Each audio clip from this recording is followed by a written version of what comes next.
கிறிஸ்துவுக்குள் பிரியமானவர்களே, வழிகாட்டும் ஒளியின் நிகழ்ச்சிக்கு உங்களை அன்புடன் அழைக்கிறோம். கிறிஸ்துவுக்குள் பிரியமானவர்களே, உங்கள் அனைவரையும் வழிகாட்டும் ஒளி நிகழ்ச்சியின் மூலமாக சந்திப்பதிலே மிக்க மகிழ்ச்சி அடைகின்றேன். இன்று உங்கள் அனைவரோடும் கூட பகிர்ந்து கொள்ளக்கூடிய சத்தியம் கர்த்தருடைய ஆசீர்வாதம். அநேக சமயங்களிலே கர்த்தருடைய ஆசீர்வாதத்தை நாம் மறந்து விடுகிறோம். 2 கிறிஸ்துவ பாடல்கள் இருக்கிறது. ஒன்று, எண்ணிப்பார் நீ பெற்ற பாக்கியங்கள், கர்த்தர் செய்த யாவும் வியப்பை தரும். 2வது பாடல் என்னவென்றால், ஆண்டுகள் தோறும் அவர் உனக்கு செய்த ஆசிகளை எண்ணிப்பார், எண்ணிப்பார், ஒவ்வொன்றாய் எண்ணிப்பார். பிரியமானவர்களே, நமக்கு வீடு இருக்கலாம், தோட்டங்கள் இருக்கலாம், பண வசதிகள் இருக்கலாம், எவ்வளவு ஆஸ்திகள் நமக்கு இருந்தாலும் மன நிறைவு, சமாதானம் குறைவாகவே காணப்படுகிறது. இதற்கு காரணம் என்னவென்றால், கர்த்தருடைய ஆசீர்வாதங்கள் நமக்கு குறைவாகவே காணப்படுகிறது. பரிசுத்த மத்தேயு எழுதின சுவிசேஷம் 6வது அதிகாரம் 33வது வாக்கியத்திலே நாம் வாசிக்கிறோம், முதலாவது தேவனுடைய ராஜ்யத்தையும் அவருடைய நீதியும் தேடுங்கள், பின்பு இவைகள் எல்லாம் உங்களுக்கு கூட கொடுக்கப்படும். உங்களுக்கு கொடுக்கப்படும் என்று சொல்லப்படவில்லை, அதற்கு பதிலாக கூட கொடுக்கப்படும் என்று சொல்லப்பட்டிருக்கிறது. அளவுக்கு அதிகமான நன்மைகளை தேவன் நமக்கு அருள் செய்வார். முதலாவது தேவனுடைய ராஜ்யத்தையும் அவருடைய நீதியும், அப்பொழுது இவைகள் எல்லாம் உங்களுக்கு கொடுக்கப்படும். இன்னொரு வசனத்தை நீங்கள் வாசித்து பாருங்கள். நீதிமொழியின் புஸ்தகம் 10வது அதிகாரம் 22வது வாக்கியத்தில் நாம் வாசிக்கும் போது, கர்த்தருடைய ஆசீர்வாதம் ஐசுவரியத்தை தரும், அதனோடு அவர் வேதனையை கூட்டார் என்று சொல்லப்பட்டிருக்கிறது. அப்படி என்றால் கர்த்தரால் வரும் ஆசீர்வாதங்கள் நமக்கு வேதனையை ஒருபோதும் கொடுக்கும். ஆனால் கர்த்தருடைய ஆசீர்வாதம் இல்லாமல் வரக்கூடிய எந்த ஆஸ்திகளாக இருந்தாலும் சரி, பணமாக இருந்தாலும் சரி, அது வேதனையை நமக்கு அங்கே கொடுக்கும். ஆகினால் வேதம் சொல்லுகிறது, கர்த்தருடைய ஆசீர்வாதம் ஐசுவரியத்தை தேடி கொடுக்கும். ஐஸ்வர்யம் என்று நாம் சொல்லுகிற பொழுது பணம், அநேகர் என்ன நினைக்கின்றார் என்று சொன்னால், பணம் மட்டும்தான் ஆசீர்வாதம் என்று நினைக்கிறார்கள். ஆனால் அப்படி அல்ல. கர்த்தருடைய ஆசீர்வாதம் என்று சொல்லுகிற பொழுது குடும்ப மகிழ்ச்சி ஒரு ஆசீர்வாதம், குடும்ப சமாதானம் ஒரு ஆசீர்வாதம், குடும்பத்தில் பிள்ளைகள் இருப்பது ஒரு ஆசீர்வாதம், பிள்ளைகள் வளர்ந்து கல்வி ஞானம் பெற்று படிப்பு, வேலை, பதவி உயர்வு வருவது எல்லாம் கர்த்தருடைய ஆசீர்வாதம் என்பதை நாம் அறிந்து கொள்ள வேண்டும். நாம் கர்த்தருடைய ஆசீர்வாதத்தை பெற வேண்டும் என்று சொன்னால் வேதம் நமக்கு சொல்லுகிறது. உபாகம புஸ்தகம் 28வது அதிகாரம் 1 வாக்கியத்திலே நாம் வாசிக்கிறோம், இன்று நான் உனக்கு விதிக்கிற கட்டளையை கவனமாக செய்ய செவி கொடுப்பாயானால் பூமியில் உள்ள எல்லா ஜாதிகளிலும் உன்னை மேன்மையாக வைப்பார். நீ பட்டணத்தில் ஆசீர்வதிக்கப்பட்டிருப்பாய், வெளியிலும் ஆசீர்வதிக்கப்பட்டிருப்பாய், கற்பத்தின் கனியும் ஆசீர்வதிக்கப்பட்டிருக்கும், உன் நிலத்தின் கனியும் ஆசீர்வதிக்கப்பட்டிருக்கும், உன் மிருக ஜீவனங்களும் அங்கே ஆசீர்வதிக்கப்பட்டிருக்கும். நீ வருகையிலும் ஆசீர்வதிக்கப்பட்டிருப்பாய், போகையிலும் நீ ஆசீர்வதிக்கப்பட்டிருப்பாய். ஊத்ஸ் என்ற தேசத்தில் யோபு என்ற ஒரு மனுஷன் இருந்தான். அவன் உத்தமன், சன்மார்க்கன், தேவனுக்கு பயந்தவன் என்று வேதம் சொல்லுகிறது. அவனிடத்தில் 7000 ஆடுகள் இருந்தது, 3000 ஒட்டகங்கள் இருந்தது, 500 ஏறு மாடுகள் இருந்தது, 500 கழுதைகள் இருந்தது, ஏராளமான மிருக ஜீவங்கள் இருந்தது, திரளான பணிவிடைக்காரர்கள் அங்கே இருந்தார்கள். வேதம் சொல்லுகிறது, கிழக்கத்திய புத்திரர் எல்லாரை காட்டிலும் யோபு செல்வ சீமானாக இருந்தான் என்று அங்கே சொல்லப்பட்டிருக்கிறது. அவனுக்கு 10 பிள்ளைகளும் இருந்தார்கள் என்று வேதம் சொல்லுகிறது. எல்லா செல்வங்களையும் அவன் அங்கே இழந்து போனான், பிள்ளைகளையும் அவன் இழந்து போனான். யோபுடைய வாழ்க்கையிலே பெரிய சஞ்சலங்கள், பெரிய கஷ்டங்கள், மனவேதனைகள் எல்லாம் இருந்தது. அப்படி இருந்தாலும் கூட வேதம் சொல்லுகிறது, யோபின் புஸ்தகம் 1 அதிகாரம் 22வது வாக்கியத்தில் அங்கே நாம் வாசிக்கிறோம், இவை எல்லாவற்றின் நிமித்தம் யோபு பாவம் செய்யவில்லை, தேவனை பற்றி ஒரு குறையும் சொல்லவில்லை என்று அங்கே சொல்லப்பட்டிருக்கிறது. ஆனால் நாம் தேவனை குறை சொல்லுகிறோம், பாவம் செய்கிறோம், நாம் ஏதாவது ஒரு ஆசீர்வாதத்தை இழந்து போனால் தேவனுடைய ஆலயத்துக்கு செல்வதையே தடை பண்ணுகிறோம். தேவனுடைய ஆலயத்தில் காணிக்கை கொடுப்பதையும் நாம் தடை செய்கிறோம். ஆனால் யோபனுடைய வாழ்க்கையை பாருங்கள், எல்லா பிரச்சனை மத்தியிலும் வேதனை மத்தியிலும் ஆண்டவரை பற்றி ஒரு குறையும் சொல்லவில்லை, பாவமும் செய்யவில்லை என்று அங்கே சொல்லப்பட்டிருக்கிறது. ஆகவே யோபு உத்தமனும் தேவனுக்கு பயந்தவனும் நீதிமானுமாக இருந்ததுனால அவளுடைய பின்னான வாழ்க்கையை தேவன் 2 மடங்காய் ஆசீர்வதித்தார். 7000 ஆடுகளுக்கு பதிலாக 14,000 ஆடுகள் அவனுக்கு கொடுக்கப்பட்டது. 3000 ஒட்டகங்களுக்கு பதிலாக 6000 ஒட்டகங்கள் அங்கே கொடுக்கப்பட்டது. 500 ஏறு மாடுகளுக்கு பதிலாக 1000 ஏறு மாடுகள் அங்கே அவனுக்கு கொடுக்கப்பட்டது. அப்படின்றால் யோபுக்கு ஆண்டவர் இரட்டத்தனையான ஆசீர்வாதத்தை தேவன் அங்கே கொடுத்தார். அதே ஆண்டவர் இன்றைக்கு நமக்கும் 2 மடங்கு ஆசீர்வாதத்தை கொடுப்பதற்கு ஆயத்தமாகவே இருக்கிறார். யூதேயா தேசத்தில் யோயாக்கீம் அரசாண்ட 3வது வருஷத்தில் பாபிலோன் ராஜாவாகிய நேபுகாத்நேச்சர் எருசலேமிலே வந்து முற்றுகை போட்டு தேவனுடைய ஆலயத்தில் உள்ள சில பனிமுட்டுக்களை எடுத்துக்கொண்டு இஸ்ரவேலருக்குள்ளே அழகானவர்கள், ஞானத்தில் நிறைந்தவர்கள், சிறந்த அறிவாளிகள், கல்வி நிபுணர்கள், அரண்மனையிலே சேவிக்கிற திறமையான வாலிபர்களும் சிரசேதமும் செய்து கொண்டு அவன் பாபிலோனுக்கு அங்கே கொண்டு போனான். அவர்களுள் தானியேல், அனனியா, மிசாவேல், அசரியா என்பவர்களும் இருந்ததாக வேதம் நமக்கு அங்கே சொல்லுகிறது. பாபிலோன் அரசன் பிரதானிகளின் தலைவனை நோக்கி, இவர்களுக்கு ராஜ போஜனத்தை கொடுங்கள், திராட்சை ரசத்தையும் கொடுங்கள் என்று கட்டளையிட்டான். இதை அறிந்த தானியேல் பிரதானிகளின் தலைவனை நோக்கி, எங்களுக்கு ராஜ போஜனம் திராட்சை ரசம் எங்களுக்கு வேண்டுவது இல்லை, அதற்கு பதிலாக பருப்பு மரக்கறிகளை மாத்திரம் கொடுத்து 10 நாட்கள் எங்களை சோதித்து பாருங்கள் என்று அங்கே சொன்னான். நாட்கள் முடிந்த உடனேயே தானியேலும் அவனது நண்பர்களும் ராஜ சமூகத்துக்கு முன்பதாக கொண்டு வரப்பட்டார்கள்.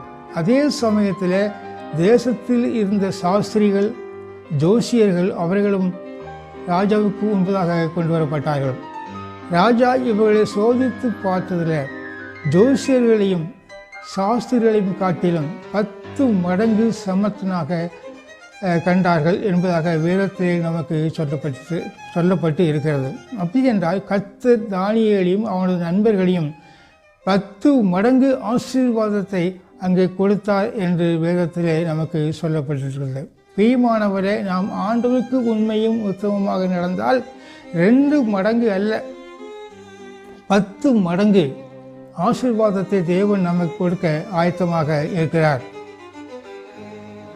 ஆதியாகம புத்தகம் 26வது அதிகாரத்தில் நீங்கள் வாசித்து பார்க்கின்ற பொழுது, ஆபிரகாம் தேவனுடைய சொல்லுக்கு கீழ்ப்படிந்து அவர் விதிகளையும் நியமங்களையும் கற்பனைகளையும் பிரமாணங்களையும் கை கொண்டபடினால அவனது சந்ததியை வானத்தின் நட்சத்திரங்களைப் போல பெருக பண்ணி பூமியின் சகல ஜாதிகளையும் ஆசீர்வதித்தார் என்று வேதத்திலே நமக்கு சொல்லப்பட்டிருக்கிறது. ஆபிரகாமின் குமாரனாகிய ஈசாக்கு தேசத்திலே விதைத்தான். கர்த்தர் அவனோடு இருந்தபடியினால அந்த வருஷத்தில் அவனுக்கு 100 மடங்கு ஆசீர்வாதத்தை தேவன் அங்கே கொடுத்தார். பிரியமானவர்களே, 2 மடங்கு அல்ல 10 மடங்கு அல்ல 100 மடங்கு ஆசீர்வாதத்தை தேவன் ஈசாக்கு கொடுத்ததாக வேதத்திலே அங்கே நாம் வாசிக்கிறோம். உபாகம புஸ்தகம் 1 அதிகாரம் 10வது வாக்கியம் 11வது வாக்கியத்தை நாம் கவனித்து பார்க்கிற பொழுது, தேவனாகிய கர்த்தர் உங்களை வானத்து நட்சத்திரங்கள் போல பெருகு பண்ணி திரளாய் இருக்கிறீர்கள், ஆகினால இப்போது இருப்பதை காட்டிலும் 1000 மடங்கு கர்த்தர் உங்களை ஆசீர்வதிப்பார் என்று அங்கே சொன்னார். பிரியமானவரை, 1000 மடங்கு ஆசீர்வாதத்தை தேவன் தம்முடைய பிள்ளைகளுக்கு அருள் செய்தார் என்று வேதத்திலே நாம் அங்கே வாசிக்கிறோம். ஆதியாகமம் 24வது அதிகாரத்திலே வாசிக்கும் போது, ஆபிரகாம் முதிர் வயதாக இருக்கிற சமயத்தில் தன்னுடைய ஊழியக்காரனை அழைப்பித்து, நீங்கள் என் தேசத்திற்கும் என் இனத்தாரிடத்தில் போய் என் குமாரனுக்கு பெண் கொள்ள வேண்டும் என்று சொல்லி அங்கே அனுப்பினான். அந்த ஊழியக்காரன் புறப்பட்டு போய் மெசபடோமியாவில் உள்ள பெத்துவேல் மகளும் லாபானின் சகோதரியுமாகிய ரெபெக்காளை கண்டு பேசி, கர்த்தர் சொன்னபடி என் மகள் ரெபெக்காளை அழைத்து கொண்டு போம் என்று சொல்லி அவளை வாழ்த்தி கோடா கோடியாய் பெருவாக என்று சொல்லி அனுப்பினான். அப்படி என்றால் கோடி மடங்கு ஆசீர்வாதத்தை ரெபெக்காளுக்கு கொடுத்ததாக வேதத்தில் அங்கே நான் வாசிக்கிறோம். மல்கியாவின் தீர்க்க தரிசன புஸ்தகம் 3வது அதிகாரம் 10வது வாக்கியத்திலே நான் வாசிக்கின்ற பொழுது, தேவன் ஜனங்களை நோக்கி, கர்த்தருடைய ஆலயத்திலே காணிக்கைகளை கொண்டு வாருங்கள், அப்பொழுது நான் வானத்தின் பலகணிகளை திறந்து இடங்கொள்ளாமல் போக மட்டும் உங்கள் வீடுகளை ஆசீர்வதிக்கிறேன் என்று சேனையில் கர்த்தர் அங்கே சொல்கிறார். வானத்தின் பலகணிகளை திறந்து இடங்கொள்ளாமல் போக மட்டும் ஆசீர்வாதத்தை தேவன் நமக்கு கொடுக்க சுத்தமாக இருக்கிறார். பிரியமானவர்களே, ஆண்டவருடைய பிள்ளைகளுக்கு 2 மடங்கு அல்ல, 10 மடங்கு அல்ல, 100 மடங்கு அல்ல, 1000 மடங்கு அல்ல, வானத்தின் பலகணிகளை திறந்து இடங்கொள்ளாமல் போக மட்டும் உங்களை ஆசீர்வதிக்கிறேன் என்று சேனையில் கர்த்தர் அங்கே சொல்கிறார். பிரியமானவர்களே, சற்று யோசித்து பாருங்கள். வீடு நிறைய ஆசீர்வாதம் இருந்தால் எப்படி இருக்கும் என்று நீங்கள் யோசித்து பாருங்கள். இந்த ஆசீர்வாதத்தை யாருக்கு தேவன் அருள் செய்வார் என்று சொன்னால், சங்கீதம் 128வது அதிகாரம் 4வது வாக்கியத்தில் வாசிக்கிறோம், கர்த்தருக்கு பயந்து நடக்கிறவர்களுக்கு இப்படிப்பட்ட ஆசீர்வாதம் வரும் என்று வேதம் நமக்கு அங்கேயே சொல்கிறது. உபாக புஸ்தகம் 28வது அதிகாரம் 12வது வாக்கியத்தை நீங்கள் வாசித்து பாருங்கள். கர்த்தர் தம்முடைய பொக்கிஷ சாலையாகிய வானத்தை திறப்பார், நீ அநேகம் ஜாதிகளுக்கு கடன் கொடுப்பாய், ஆனால் நீயோ கடன் வாங்காதிருப்பாய். பிரியமானவர்களே, கடன் கொடுப்பதும் தவறு, கடன் வாங்குவதும் தவறு என்று ஒருவர் அங்கே சொல்கிறார். கடன் அன்பை முறிக்கும் என்று ஒரு பழமொழியும் அங்கே நமக்கு இருக்கிறது. கடன் வாங்கும் பொழுது அநேகருடைய உள்ளங்களில் ஏமாற்றங்கள் அங்கே ஏற்படுகிறது, மனஸ்தாபங்கள் அங்கே ஏற்படுகிறது, வாக்குவாதங்கள் அங்கே ஏற்படுகிறது. ஆகியதான் நீ அநேகம் ஜாதிகளுக்கு கடன் கொடுப்பாய், ஆனால் நீயோ கடன் வாங்காதிருப்பாய். அது பெரிய ஆசீர்வாதம். கடன் கொடுப்பதும் கடன் வாங்காமல் இருப்பது கர்த்தர் நமக்கு அருள் செய்யக்கூடிய பெரிய ஆசீர்வாதம் என்பதை நாம் மறந்துவிடவே கூடாது. ஏசாயாவின் தீர்க்க தரிசன புஸ்தகம் 58வது அதிகாரம் 14வது வாக்கியத்தை நான் வாசித்து பார்க்கிற பொழுது, யாக்கோப்பின் சுதந்திரத்தால் உன்னை ஆசீர்வதிப்பேன், பூமியின் உயர்ந்த இடத்தில் உன்னை ஏறி இருக்க பண்ணுவேன் என்று அங்கே சொல்கிறாருங்க. பிரியமானவர்களே, யாக்கோப்பு தகப்பனுடைய வீட்டை விட்டு வெறுமையாக ஓடி போய் பிறகு திரும்பி வருகிற பொழுது ஏராளமான பரிவாரங்களோடு அங்கே வந்தான் என்று வேதத்தில் வாசிக்கிறோம். ஆகதான் ஆண்டவர் அங்கே சொல்லுகிறார், யாக்கோப்பின் சுதந்திரத்தால் உன்னை ஆசீர்வதிப்பேன், உன்னை உயர்ந்த இடத்தில் வைக்கிறேன் என்று ஆண்டவர் சொல்லுகிறார். உயர்ந்த இடம் என்று சொன்னால் அநேகர் என்ன நினைக்கிறார்கள் என்று சொன்னால், மவுண்ட் எவரெஸ்ட், தொட்டபெட்டா, இமயமலை என்றெல்லாம் சொல்லுகிறார்கள். ஆனால் உயர்ந்த இடம் என்பது அது அல்ல. உயர்ந்த இடம் என்று சொல்லுகிற பொழுது பரலோக ராஜ்யம், பூமியின் உயர்ந்த இடத்தில் கொண்டு போய் வைக்கிறேன் என்று ஆண்டவர் சொன்னால் அது பரலோக ராஜ்யத்தில் உன்னை கொண்டு போய் வைக்கிறார் என்று அர்த்தத்தை நமக்கு அடையாளப்படுத்தி காட்டுகிறது. ஆகினால் பிரியமானவர்களே, கர்த்தருடைய ஆசீர்வாதம் எப்போது நம்மோட கூட இருக்க வேண்டும் என்று ஒவ்வொரு நாளும் நம்ம என்ன செய்ய வேண்டும் என்றால் அங்கே ஜெபிக்க வேண்டாம். சங்கீதம் 128வது அதிகாரம் 5வது வாக்கியத்தை வாசிக்கும் பொழுது, கர்த்தர் சியோனிலிருந்து உன்னை ஆசீர்வதிப்பார் என்று அங்கே சொல்லப்பட்டிருக்கிறது.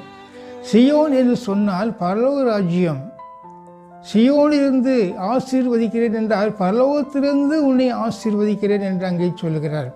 ஆகினால் பிரியமானவர்களே, கர்த்தருடைய ஆசீர்வாதத்தை நம் அனைவரும் பெற்றுக்கொள்ள வேண்டும் என்று சொன்னால் வேதம் சொல்லுகிறது, இன்று நான் உனக்கு விதிக்கிற தேவனுடைய கட்டளைகளெல்லாம் செய்ய கவனமாக செவி கொடுப்பாய் என்று சொன்னால் உன்னை பூமியில் உள்ள சகல ஜாதிகளிலும் மேன்மையாக வைப்பேன் என்று ஆண்டவர் வாக்குத்தத்தம் செய்திருக்கிறார்.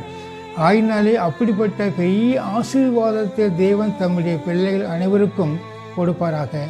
ஆமேன். வழிகாட்டும் ஒளியின் நிகழ்ச்சி உங்களுக்கு ஆசீர்வாதமாக இருந்திருக்கும் என நம்புகிறோம். தேவன் நம் அனைவரையும் ஆசீர்வதிப்பாராக. பிரார்த்தனை செய்வோம். பரிசுத்தமும் கிருபையும் இரக்கமுள்ள அன்பின் பிதாவே, இந்த அருமையான வேலைக்காக உமக்கு நன்றி செலுத்துகிறோம். இன்று இப்பொழுது எங்களுக்கு கிடைத்த இந்த அருமையான ஆசீர்வாதமான செய்திக்காக உமக்கு நன்றி செலுத்துகிறோம். இந்த ஆசீர்வாதத்தை நாங்கள் பெற்று உமக்குள் வாழ கிருபை செய்ய வேண்டுமாய் முடத்திலே மன்றாடுகிறோம். விசேஷமாக இந்த நேரத்தில் எங்களை உமது பாதத்திலே தாழ்த்துகிறோம். ஆசீர்வதித்து வழிநடத்த வேண்டும் என்று கர்த்தராகிய இயேசு கிறிஸ்துவின் மூலமாய் பிரார்த்திக்கிறோம் எங்கள் பரமபிதாவே. ஆமென்.